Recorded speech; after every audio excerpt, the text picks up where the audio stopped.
Now this is quite a basic view of the MIDI that was recorded in, but if I want to get some more features, I can double click this clip and it'll open it up in the MIDI editor. And this opens up the MIDI editor in a piano roll view where I can clearly see the MIDI notes that were recorded in. And I can quite easily show and hide the editor by pressing the F2 key. And to get some extra screen real estate, what I like to do is close this browse panel over here. Now let's go through some of the functions that are available to edit the MIDI. So this is the MIDI toolbox editor at the top left here. First up is the arrow tool. This allows me to select notes. Then I can use the split tool to split up MIDI notes.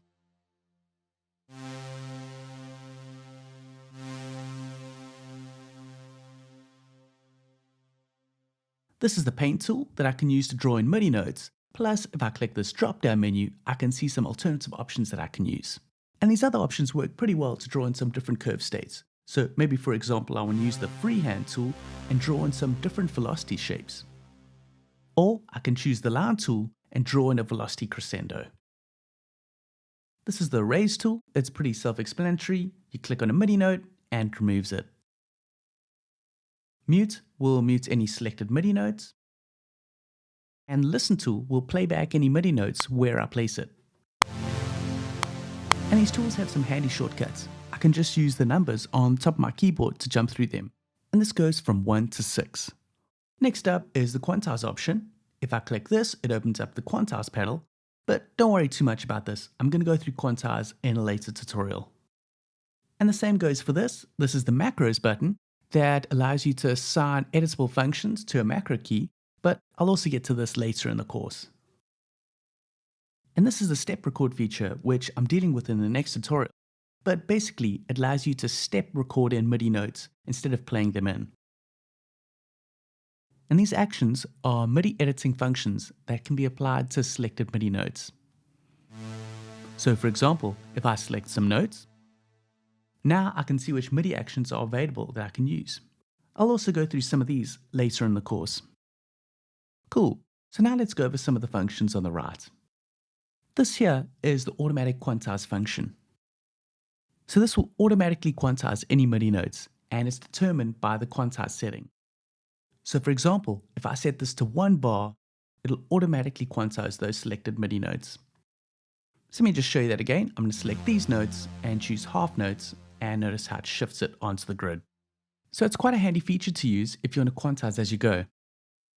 Now, an even faster way is to select all the MIDI notes and then press the shortcut Q to quantize them.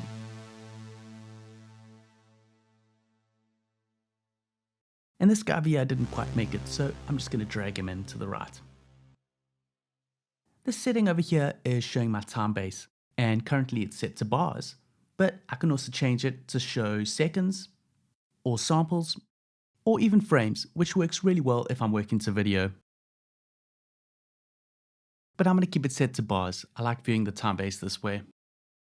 And finally over here, this is the snap settings. And this is going to snap the MIDI notes to the quantize value. So if I select these notes, it'll snap it to my 8th notes. Or I can choose to snap it to bars. And if I click on this drop-down menu over here, I can choose some other snap options, but I'm going to leave it set to quantize. Now under the piano roll are lanes I can use to view other MIDI data. Currently this lane is showing the velocity parameter, so I can select MIDI notes and change their respective velocity amounts. And I've also got the option to switch between modulation, pitch bend, and aftertouch. Plus if I click down here, I can choose to show a second lane. So maybe I want one lane showing the velocity and the second one showing the modulation. So that gives a rundown on the MIDI editor, but in the following tutorials I'm going to expand on these features.